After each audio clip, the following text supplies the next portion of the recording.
CrowdStrike's Q1 Fiscal 2027 report is a classic high expectations earnings setup.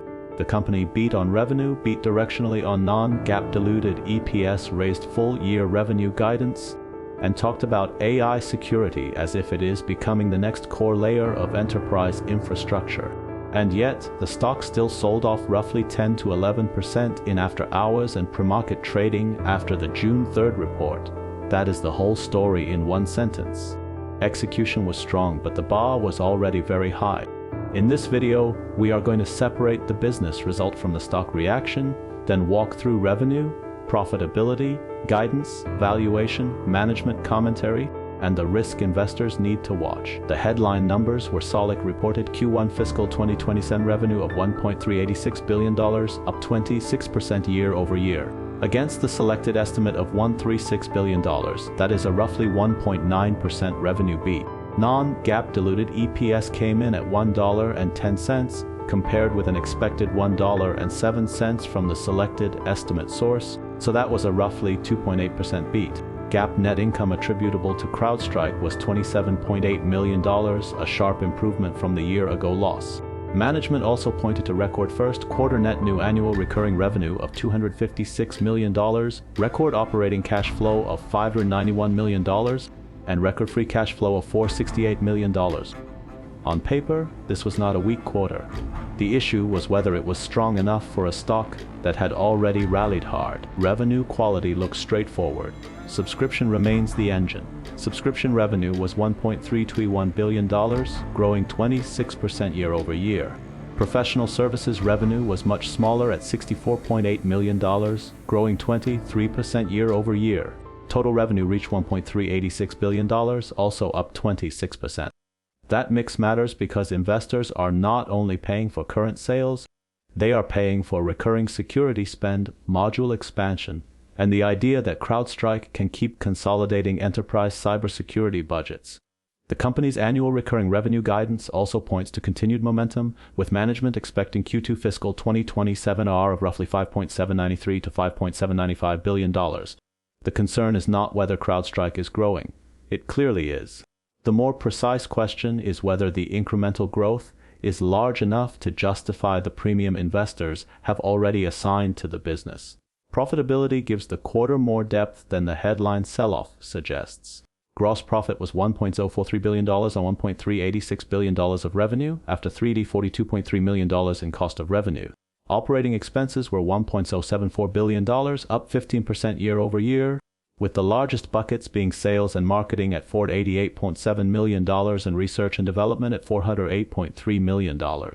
The company still reported a GAAP operating loss of $30.6 million, but that loss improved materially from the $118.7 million operating loss in Q1 Fiscal 2026.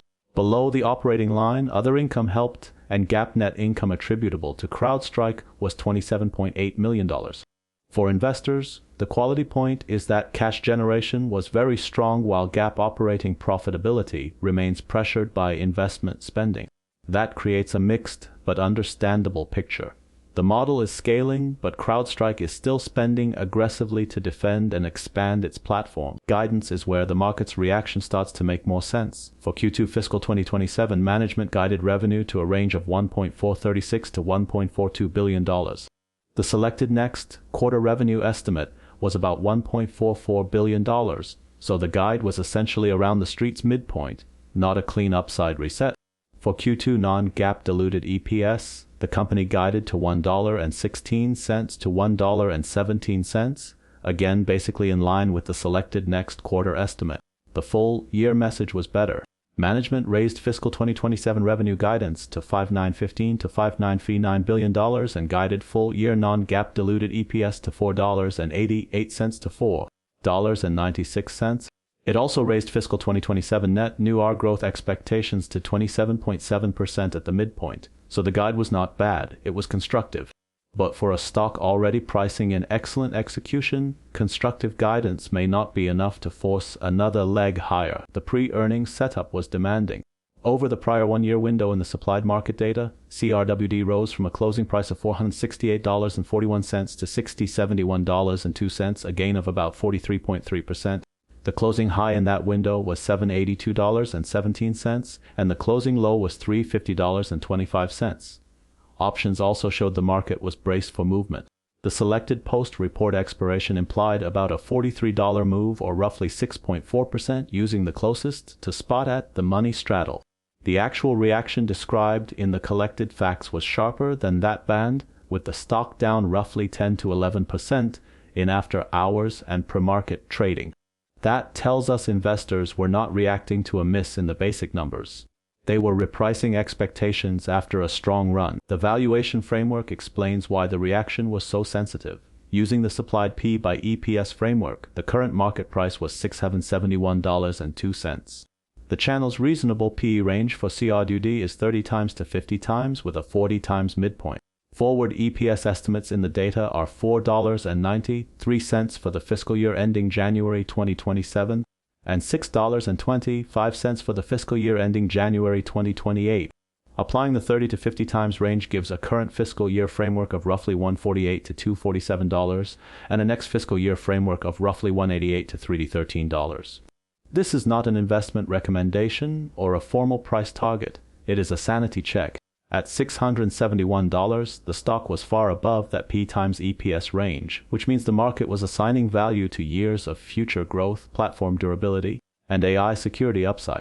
When that is the setup, even a good quarter can trade lower if it does not expand the long-term story enough. Management leaned hard into the strategic story.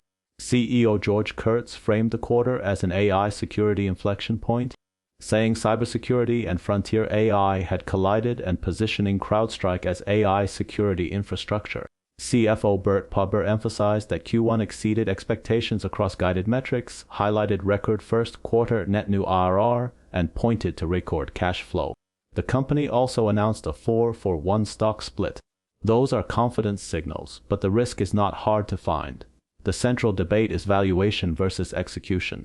CrowdStrike is still investing heavily in AI and platform expansion, operating expenses remain elevated, and the company is still absorbing residual costs tied to the July 2024 incident. The business is performing, but the stock needs the market to keep believing the growth runway is long and defensible. The final takeaway is simple. Growth accelerated, but expectations were already high. For retail investors, the key question after this report is not whether CrowdStrike is a high-quality cybersecurity platform. The data supports that. The question is how much future excellence was already embedded in the price, and whether future ARR, cash flow, and AI security adoption can keep justifying that premium.